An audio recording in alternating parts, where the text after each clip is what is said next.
biodiversity ini semakin lama semakin jelas kepada kita punya ekosistem ataupun kita punya ecological.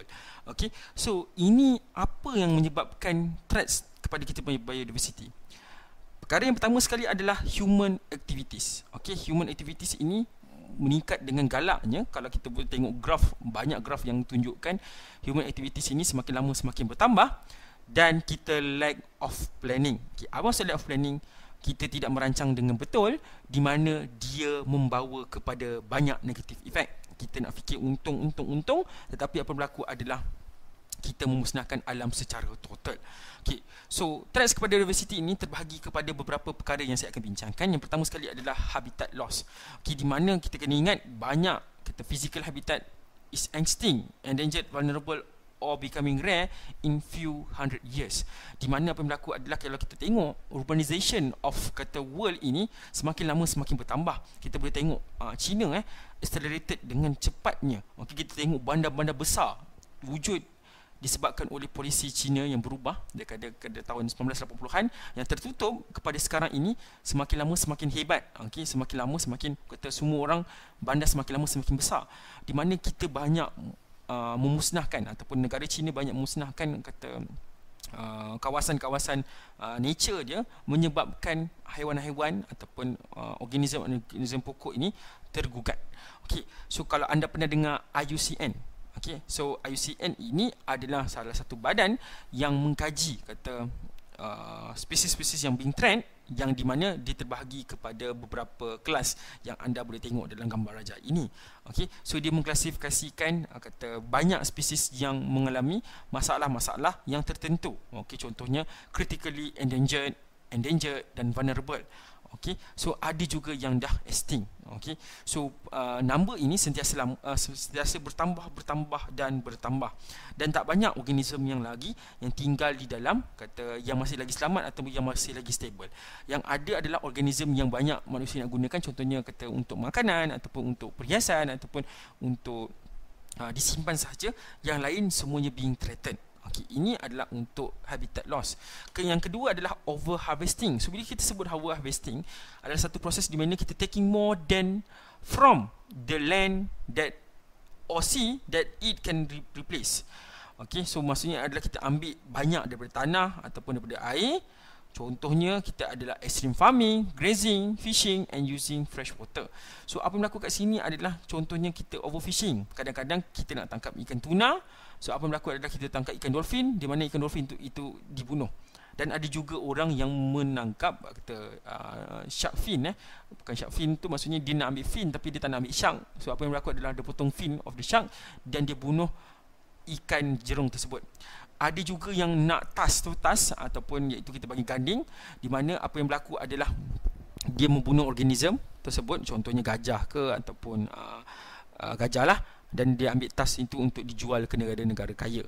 Okey, so ini yang berlaku. Yang seterusnya adalah habitat fragmentation. So bila sebut habitat fragmentation ini, apa yang berlaku adalah kita buat jalan, kita buat rumah, di mana habitat yang dulu tersambung menggunakan kata hutan ke sungai ke dah terasing. So ini menyebabkan yang kita bagi sebagai fragmentation ataupun ekosistem decay. So anda boleh tengok dengan jelas So organism ini kadang-kadang lembu ke haiwan ke, dia nak melintas, dia tengok ada pagar ataupun dia tengok ada jalan, dia tidak akan lintas dan dia akan mati disebabkan oleh yang kita bagi sebagai habitat fragmentation. Seterusnya kita ada pollution. So bila sebut pollution ini, kita refer kepada proses kata kita menghasilkan kata kontaminan yang kita lepaskan ke dalam natural environment yang menyebabkan adverse effect. Okay, so kamu boleh tengok pollution yang sangat tebal. Kalau kamu pergi dekat mana-mana website menguji kata tahap bersihnya udara, kita pergi ke China, iaitu industri level ataupun industri yang sangat besar di dunia sekarang ini, di mana pollution itu menyebabkan smog ataupun jerebu berlaku setiap hari di China. Okay, kita boleh juga kita tengok isu yang kita bagi sebagai garbage patch. Okay, garbage patch ini sangat besar disebabkan oleh arus yang berlaku di dalam dunia kita ini. Kita ada garbage patch yang sangat besar. Dia ada ceritalah saiz dia macam mana. Ada yang kata sebesar Texas, ada kata sebesar negara ini, negara itu. Tetapi apa yang berlaku adalah garbage patch ini disebabkan oleh kita buang plastik yang banyak di dalam kita punya sungai dan laut. Okey, menyebabkan plastik tersebut terkumpul di satu-satu kawasan. Juga kita juga buang banyak sisa-sisa industri ke dalam sungai yang menyebabkan apa yang berlaku adalah air, okey, air ini pergi ke dalam kata air ini tercemar dan menyebabkan especially kita punya sungai kita tak ada air yang lebih bersih.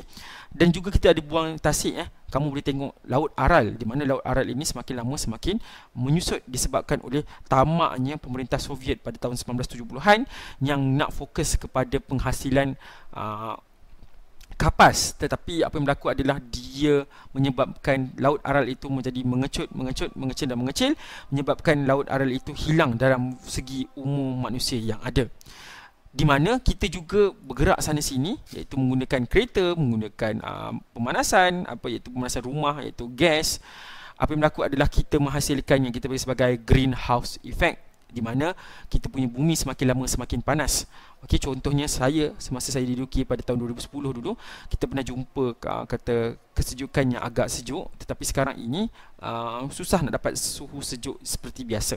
So ini disebabkan oleh kata perubahan pemanasan global yang berlaku, di mana dia juga efek kepada negara-negara yang berada di Pasifik. So anda boleh tengok banyak dokumentari, contohnya negara Antigua dan Barbuda, okey, di mana dia kita bagi sebagai climate change refugee, di mana orang-orang tersebut terpaksa berpindah ke negara-negara lebih besar, contohnya Australia dan Amerika Syarikat, disebabkan oleh negara dia dah tenggelam air disebabkan oleh kenaikan air laut.